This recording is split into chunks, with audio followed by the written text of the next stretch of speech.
Students, सब कैसे हैं? मैं आशा करता हूँ सब अच्छे होंगे, अपने अपने कार्य में व्यस्त होंगे और हमारे द्वारा जो ऑनलाइन स्टडी करवाई जा रही है उसका आप अध्ययन घर पर कर रहे होंगे। मैं हूँ नवीन सोनी, आप देख रहे थे केमिस्ट्री। हमने यूनिट स्टार्ट करी थी ऑर्गेनोसल्फर कंपाउंड, जिसके अंतर्गत अपन जो टॉपिक देख रहे थे वो अपने पास थायोल। नया टॉपिक है थायोल, ठीक है। ये एग्ज़ाम में पूछा जाता है, वेरी इंपॉर्टेंट टॉपिक है थायोल। अब थायोल जो है, इससे रिलेटेड जो चीज़ें हैं वो आज अपन देखेंगे। थायोल क्या है, नोमेनक्लेचर क्या है, फॉर्मेशन मेथड्स क्या है जो अपने सामने हैं। आप इनके नोट्स बनाना शुरू कर दीजिए। इस प्रकार से जो मैंने सामने लिखे हैं ये एज ए नोट्स हैं, तो ऐसे ही नोट्स बनते हैं एज इट इज़। प्रत्येक को अपन एक एक 1 बाय 1 जो है वो सोल्व करते जाएंगे। आपके नोट्स भी प्रिपेयर होते जा रहे हैं और टॉपिक्स भी सारे क्लियर होते जा रहे हैं।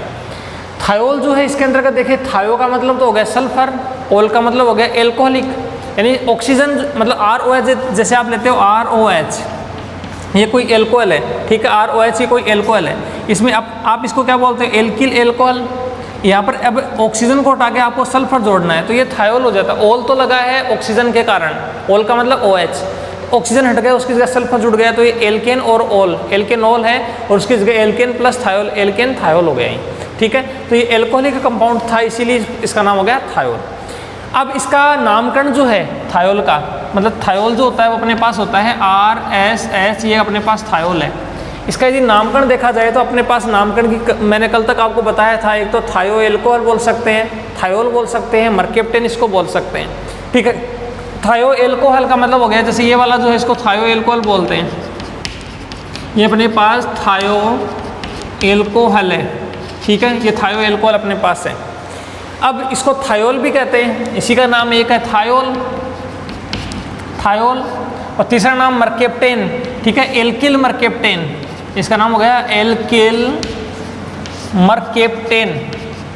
ये कल तक अपने चर्चा करी थी। मर्केप्टेन क्यों बोलते हैं, क्योंकि Hg को बिल्कुल अच्छे से पकड़ के रखता है, ठीक है। MER, मर का मतलब हो गया मर्क्यूरम, मर्केप्टेन का मतलब हो गया MER का मतलब हो गया यहाँ पर मर्क्यूरम, मर्क्यूरम मतलब ये हो गया मरकरी, ठीक है। और कैप्टेन, कैप्टेन मतलब कैप्चर, पकड़ना, ठीक है। कैप्टेन यानी पकड़ना, यानी मरकरी को पकड़ने वाला कंपाउंड, तो मरकरी को पकड़ के रखता है, इसलिए इसको बोलते हैं मर्केप्टेन। तो एल्किल मर्केप्टेन जो है इसके आधार पर इसका नाम जो है वो किया जा सकता है। जैसे कि अपन कुछ एग्जाम्पल्स देखते हैं। एग्जाम्पल्स कल तक अपने देखे थे, उसी से रिलेटेड कुछ और एग्जाम्पल्स हैं। जैसे कि कम से कम एक कार्बन का हो गया CH3SH, ठीक है। तो इसका नाम क्या हो गया, थायो एल्कोहल की जगह हो गया मेथिल एल्कोहल। इसको एक तो बोलेंगे यहाँ पर मेथिल एल्कोहल, इसका नाम हो गया मेथिल एल्कोहल। और मेथिल थायोल, ठीक है, इसका नाम हो जाएगा मेथेन थायोल, मेथेन थायोल, ठीक है, या एथेन थायोल, प्रोपेन थायोल, इस प्रकार से, ठीक है। तो ये मेथेन थायोल है, इस प्रकार से इसका नाम हो जाएगा। या एल्किल मर्केप्टेन की जगह नाम हो जाएगा इसका मेथिल मर्केप्टेन, मेथिल मर्केप्टेन भी इसको बोल सकते हैं। ऐसे दो होते हैं, तो ethyl alcohol, ethyl thiol, ethane thiol और एथिल मर्केप्टेन। 3 होते हैं तो प्रोपिल, 4 होते तो ब्यूटिल। ये तो इसका ये हो गया। साइड चेन के रूप में देखा जाए तो CH3C, CH3, यहाँ पर H, SH, जैसे ये आ गया, तो ये भी एक प्रकार का क्या मर्केप्टेन कंपाउंड है। इसको आइसो बोलते हैं, इतना जो है इसको बोलते हैं iso, meth eth prop, isopropyl, इसका नाम हो जाएगा यहाँ से आइसोप्रोपिल,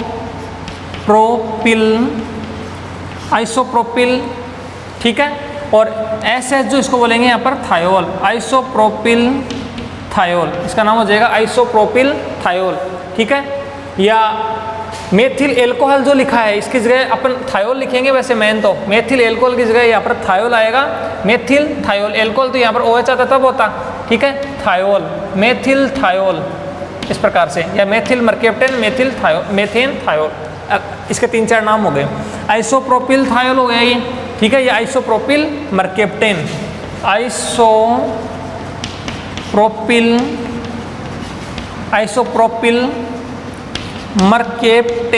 मर्केप्टेन, इस प्रकार से। इसी प्रकार से CH3C, CH3SH, जैसे कि ये आता है, तो ये अपने को पता है, यहाँ पर ये तर्तीक है, meth eth pro but butyl, तर्तीक ब्यूटिल, इसको अपन बोल सकते हैं तर्तीक, इसका नाम हो जाएगा यहाँ पर तर्तीक ब्यूटिल, इसका नाम हो गया तर्तीक ब्यूटिल। और एस जो इसको बोलेंगे थायोल, तर्तीक ब्यूटिल थायोल, इसका नाम हो जाएगा तर्तीक ब्यूटिल थायोल या तर्तीक ब्यूटिल मर्केप्टेन। ठीक है, इस प्रकार से अपन इसका नाम लिख सकते हैं। अनेक इसके कई नाम हो सकते हैं, अपन उसमें से कोई भी अच्छा नाम है उसको चूज करके लिखते हैं जो मतलब प्रचलित ज़्यादा है और जो एग्जाम में आने वाला होता है। इस प्रकार से ये हो सकता है। इसके अलावा आप और भी लिख सकते हो CH3 C, CH3 H, CH2 और यहाँ पर आ गया जैसे SH, तो ये भी आइसो ग्रुप ही है। Methyl ethyl propyl butyl iso butyl, ठीक है, iso butyl, iso butyl thiol, iso butyl thiol, इसका नाम हो जाएगा आइसो ब्यूटिल थायोल। तो इस प्रकार से meth eth prop but butyl iso butyl thiol, इस प्रकार से इसके नाम हो सकते हैं। तो ये कुछ नामकरण के मेथड थे। और इसके अलावा कल तक हमने और भी नाम देखे थे, जैसे साइक्लो कंपाउंड होते हैं उनके नाम मैंने कल तक आपको बताए थे। एस बीच में आ जाता है तो इसको क्या बोलते हैं, ठीक है ना, तो एस बीच में आता है तो उसको थायो की जगह क्या बोलते हैं, थाया बोलते हैं। कल तक अपन ने ये देखा था, तो इसके लिए आप कल का वीडियो जो है वो ज़रूर देखें। तो इसके बाद में अपने पास है formation method, formation method, formation या प्रिपरेशन, फॉर्मेशन या प्रिपरेशन अभी देखेंगे। तो इसका फॉर्मेशन यदि करते हैं तो फॉर्मेशन के अपने पास कई मेथड्स हैं। कौन कौन से मेथड से अपन इसका फॉर्मेशन कर सकते हैं, जैसे कि अपने पास नंबर 1 है पोटेशियम हाइड्रोजन सल्फाइड से, ठीक है, पोटेशियम हाइड्रोजन सल्फाइड से। एज इट इज़ आपको कंटिन्यू नाम से ही आपको इसको याद रखना है, तो बिल्कुल नाम है, इस नाम के आधार पर ही आप इसको याद कर सकते हो, ठीक है। तो नंबर 1 यहाँ पर है पोटेशियम हाइड्रोजन सल्फाइड से, ठीक है, potassium hydrogen, potassium hydrogen sulphide से, पोटेशियम हाइड्रोजन सल्फाइड से। तो पोटेशियम हाइड्रोजन सल्फाइड अपने पास क्या है यहाँ पर KSH, पोटेशियम हाइड्रोजन सल्फाइड। तो इसकी रिएक्शन जैसे RBr के साथ करवाते हैं, RBr plus KSH potassium hydrogen sulphide, इसके साथ इसकी रिएक्शन करवाएंगे तो सीधा सा है, इसका जो K प्लस का है ये Br माइनस के साथ रिएक्शन कर लेता है और यहाँ से बाहर की साइड में RSH बनता है, प्लस बाहर जो अंदर की साइड में गोले में अपने लिखा हुआ है यहाँ पर KBr, तो यहाँ पर पोटेशियम ब्रोमाइड निकल जाता है RSH, यानी यहाँ पर एल्केन थायोल जो है वो अपने को प्राप्त हो जाता है, एल्केन थायोल। इसी प्रकार R की जगह जैसे अपन लिख सकते हैं C2H5Br प्लस KSH, इस प्रकार से। तो यहाँ से इसका पोटेशियम में इसके Br से रिएक्शन करेगा तो KBr, तो यहाँ बन जाएगा C2H5SH प्लस KBr, तो एक ये बन गया, एक ये बन गया, ठीक है। इसको बोलेंगे एथिल मर्केप्टेन, ठीक है, एथिल मर्केप्टेन, या क्या नाम हो जाएगा एथेन थायोल, ठीक है, इस प्रकार से। तो ये एक रिएक्शन थी। जिसके अलावा दूसरी रिएक्शन अपने पास है जो कि इम्पोर्टेंट रिएक्शन है एग्जाम के लिए, important reaction TSOCH3 plus KSH, ये अपने पास है, जिसका अपने नाम क्या लिखा है मेथिल टोसिलेट, मेथिल टोसिलेट, मेथिल टोसिलेट, ये इंपॉर्टेंट नाम है। यहाँ पर टोसिलेट क्या होता है, टोसिलेट अपने पास होता है टोसिल, TS को बोलते हैं टोसिल, CH3 ये अपने पास, C6 अपने पास है और यहाँ पर H4 है, OH2, CH3 C6H4 OH2, इसको बोलते हैं TS, ठीक है। तो टोसिलेट के रूप में ये अपने पास आ जाएगा, तो ये हो जाएगा मेथिल टोसिलेट। अब मेथिल टोसिलेट की TS ही लिखा हुआ था, आपको याद रखना पड़ेगा, TS नहीं तो इतना बड़ा लिखोगे तो बहुत बड़ा हो गया, बल्कि ग्रुप हो गया, इसको छोटा लिखने के लिए TS लिख देते हैं शॉर्ट में, ठीक है। तो इसकी रिएक्शन KSH के साथ कराएंगे तो यहाँ पर क्या बन जाएगा, इसका जो CH3 है वो इसके SH के साथ रिएक्शन करेगा, इस प्रकार से, इसको ध्यान से देखेंगे, इस प्रकार से ये प्रोडक्ट जो है वो बनाएगा मेन CH3SH। तो CH3SH यहाँ पर मेन प्रोडक्ट हो गया, ठीक है, इसको अपन थायोल बोलते हैं, ये अपने पास थायोल है, ठीक है। कितने कार्बन का, एक कार्बन का, तो मेथिल थायोल हो गया ये, इसको एक कार्बन का बोलते हैं, तो ये हो जाएगा अपने पास मेथिल थायोल, एक कार्बन का अपने पास है मेथिल थायोल। पोटेशियम जो है वो इसके साथ जुड़ जाता है, तो यहाँ से आ जाएगा TSOK। ठीक है, इस प्रकार का सेकेंडरी प्रोडक्ट जो अपने पास प्राप्त हो जाता है। तो ये रिएक्शन थी अपनी छोटी सी, किसके साथ, पोटेशियम हाइड्रोजन सल्फाइड के साथ, जिसके अंतर्गत आपने दो रिएक्शन देखी, एक तो मेथिल टोसिलेट के साथ, एक एल्किल ब्रोमाइड के साथ। तो ये एक छोटी सी रिएक्शन है। इस रिएक्शन के बाद में प्रिपरेशन की जो अपने पास सेकेंड रिएक्शन आती है, में प्रिपरेशन मेथड में रिएक्शन नंबर सेकेंड, वो अपने पास कौन सी है, वो अपने पास है नंबर 2 एल्कोहल से, एल्कोहल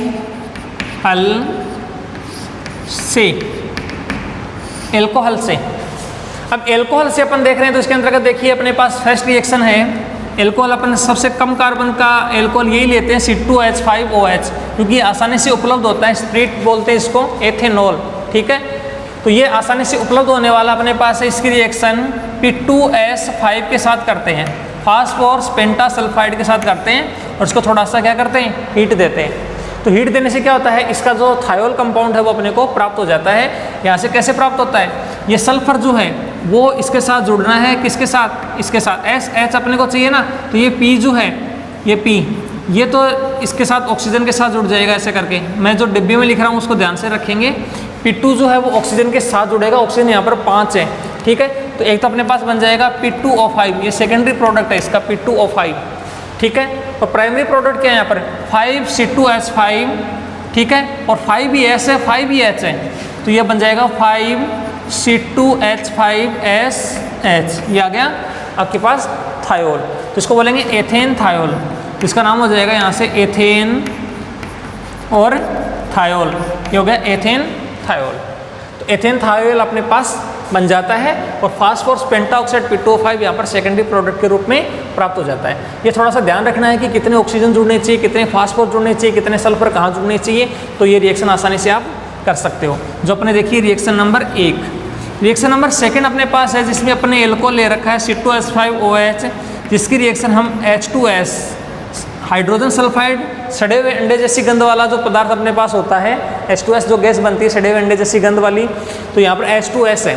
तो H2S जो है इसकी रिएक्शन अपन करवा रहे हैं THO2 की प्रेजेंस में। ठीक है, ये थोरियम डाइऑक्साइड है इसकी प्रेजेंस में 400 डिग्री सेंटीग्रेड टेम्परेचर पर। तो इसकी प्रेजेंस में जब इसके साथ अपने इसकी रिएक्शन करवाते हैं तो इसका सल्फर जो होता है वो यहाँ पर आके जुड़ जाता है। तो पॉसिबिलिटी वैसे ही आ गई। अपने पास जो H2 है, देखो मैं क्या निकाल रहा हूँ, H2 जो है वो इस ऑक्सीजन के साथ रिएक्शन करेगा, H2O का मॉलिक्यूल निकालेगा। तो एक तो सेकेंडरी प्रोडक्ट अपने पास हो गया यहाँ से H2O, और जो प्राइमरी प्रोडक्ट मेन प्रोडक्ट किया है वो अपने पास है C2H5, फिर इसका S और इसका H, C2H5SH। ठीक है, तो ये बन जाता है यहाँ पर C2H5SH प्लस H2O, यह हो जाएगा एल्किल थायोल या एथेन थायोल, एथेन थायोल या एथिल मर्केप्टेन। ठीक है, एक नाम क्या है इसका, एथिल, मैं बार बार नाम बता रहा हूँ आपको ताकि याद रहे, एथिल मर्केप्टेन। इस प्रकार से मर्केप्टेन के नाम से ये भी जाना जाता है। तो एल्कोहल के अपने पास दो रिएक्शंस हैं, जिसमें आपने एल्कोहल जो C2H5 लिया है वहाँ से आप कार्बन चेंज कर सकते हैं, और नए नए प्रोडक्ट्स जो है वो आप आसानी से बना सकते हैं। तो ये रिएक्शन आपने देखी अभी एल्कोहल से। तो आपने रिएक्शन नंबर 2 देख ली है अभी तक, जिसमें एक तो पोटेशियम हाइड्रोजन सल्फाइड से रिएक्शन थी, और दूसरी रिएक्शन जो अभी आपने देखी है वो किसके साथ देखी है, एल्कोहल से। रिएक्शन नंबर इसी में अपने पास आती है थर्ड, तीसरे नंबर की रिएक्शन, वो अपने पास है एल्किनो से, एल्किनो से। एल्किन से भी हम क्या कर सकते हैं, थायोल जो है उसका फॉर्मेशन आसानी से कर सकते हैं। तो एल्किन से अपने यदि करेंगे तो अपने पास क्या है, 2CH3CH double bond CH2 plus 2H2S, ये अपने पास है, जिसके अंदर प्रेजेंस ऑफ क्या अपने पास उपस्थिति के रूप में क्या ले रखा अपन ने, यहाँ पर निकल सल्फाइड NiS ले रखा है। ठीक है, NiS, और यहाँ पर 300 डिग्री सेंटीग्रेड टेम्परेचर अपने पास है। तो इसका प्रोडक्ट बनाना है, 2 अपने पास है। तो इसका प्रोडक्ट कैसे बनेगा, इसको ध्यान से देखेंगे। यहाँ से CH3 ये अकॉर्डिंग टू मार्कोनिकोव्स लॉ है, CH3 CH CH2 2 लिख देते हैं, CH3 CH double bond CH2 Markovnikov के नियम के अकॉर्डिंग इसमें प्रोडक्ट जो है वो बनने की संभावना होती है, ठीक है। प्लस अपने पास H2S जो अपने पास 2 हैं, 2 H2S ये हैं प्रेजेंस ऑफ अपने पास है। तो यहाँ से आप बॉन्ड की शिफ्टिंग करवाइए, जैसे बॉन्ड की शिफ्टिंग इधर होती है, एक में इधर होती है, तो प्रोडक्ट यहाँ पर 2 प्रकार के बनने की संभावना हुई कि नहीं हुई, यहाँ से प्रोडक्ट 2 प्रकार के बनेंगे। यदि ऐसे शिफ्टिंग होती है तो यहाँ से नेगेटिव चार्ज आता है, यहाँ से पॉजिटिव, ऐसे शिफ्टिंग होती है तो यहाँ से पॉजिटिव, यहाँ से नेगेटिव। तो यहाँ पर अपन ये NIS जो लिख रहे हैं, NIS, इससे क्या होता है, दोनों प्रकार के प्रोडक्ट जो है वो बनने की संभावना हो जाती है। यदि पहले वाला प्रोडक्ट बनाते हैं तो इससे क्या होता है, CH3 CH, अब ये C जो है वो प्लस का, प्लस पर अपने को माइनस जोड़ना है, ठीक है। तो इसमें H2S को अपन लिख सकते हैं ना ऐसे करके, H S और H ऐसे करके। तो यहाँ पर ये जो है वो अपने पास किसका हो गया, माइनस का हो गया, हाइड्रोजन यहाँ पर अपने पास हो गया प्लस का, H2S। तो यहाँ से देखिए उसका जो प्लस है, प्लस पर इसका माइनस जोड़ देते हैं, यहाँ से SH आया, ठीक है। इस साइड में, दूसरी साइड में क्या है, CH2 है, CH2 जो वो अपने पास माइनस का, माइनस पर प्लस आया, तो यहाँ पर ये हो गया CH3। तो फर्स्ट जो प्रोडक्ट है वो अपने पास ये आ जाएगा। सेकेंडरी प्रोडक्ट जो अपने पास सेकंड प्रोडक्ट एक और आ रहा है वो क्या है, यहाँ पर CH3, अब ये प्लस है, दो अपने पास, एक तो अपने काम में ले लिया, एक और लेना है, CH3 CH, उसको प्लस है, प्लस पर माइनस जोड़ेंगे तो माइनस किसका अपने पास, उसमें प्लस आया है, यहाँ से शिफ्टिंग हुई तो प्लस, ये सॉरी यहाँ पर आया माइनस, यहाँ पर आया प्लस, इधर बॉन्ड की शिफ्टिंग हुई ना, यहाँ पर आया माइनस, यहाँ पर आया है प्लस, उसके माइनस पर इसका प्लस जोड़ेंगे तो प्लस अपने पास हाइड्रोजन है, सिंगल बॉन्ड CH2 प्लस है, प्लस के ऊपर माइनस आया, माइनस अपने पास SH है, तो ये आ गया SH, ये अपने पास एक प्रोडक्ट ये आ गया। अब यहाँ पर देखिए अपने जो बॉन्ड की शिफ्टिंग कराई है इसमें से नेगेटिव समूह जो होता है वो कार्बन पर जाके जुड़ता है, जिस पर हाइड्रोजन की संख्या कम होती है, तब तो मार्कोनिकोव के नियम के अकॉर्डिंग है, यानी ये इसका जो है मेन प्रोडक्ट है, ठीक है, ये इसका मेन प्रोडक्ट है, ये इसका सेकेंडरी प्रोडक्ट है, ठीक है। जो ये जो होता है वो अधिक मात्रा में अपने को प्राप्त होता है, अधिक, और ये अल्प मात्रा में अपने को प्राप्त होता है। यानी किसी असममित एल्कीन की क्रिया हाइड्रोजन सल्फाइड के साथ करने पर हाइड्रोजन सल्फाइड का सल्फाइड समूह है, नेगेटिव समूह है, असममित एल्कीन के उस कार्बन पर जुड़ता है जिस कार्बन पर हाइड्रोजन की संख्या कम होती है, मार्कोनिकोव का नियम कहलाता है। तो मार्कोनिकोव के नियम के अनुसार इसका जो वो कार्बन जिस पर हाइड्रोजन की संख्या कम है वो ये है, और इस पर माइनस जुड़ जाता है तो मेन प्रोडक्ट ये हो गया जो अधिक मात्रा में अपने को प्राप्त होता है। तो इस प्रकार से हम एल्कीन से भी क्या कर सकते हैं, थायोल जो है वो बना सकते हैं। आज हमने फॉर्मेशन मेथड में देखा है पोटेशियम हाइड्रोजन सल्फाइड से बना सकते हैं, ठीक है, एल्कोहल से बना सकते हैं, और एल्कीन से भी हम क्या बना सकते हैं, जो अपने पास थायोल है वो बना सकते हैं। तो मैं आशा करता हूँ आपको ये जो क्लास है वो पसंद आएगी, वीडियो जो पसंद आया होगा आप इसको नियमित स्टडी करेंगे, नियमित इसको देखेंगे। मिलते नहीं अच्छी वीडियो के साथ, आज के लिए इतना ही। आपका दिन शुभ रहे। जय श्री श्याम, राधे राधे।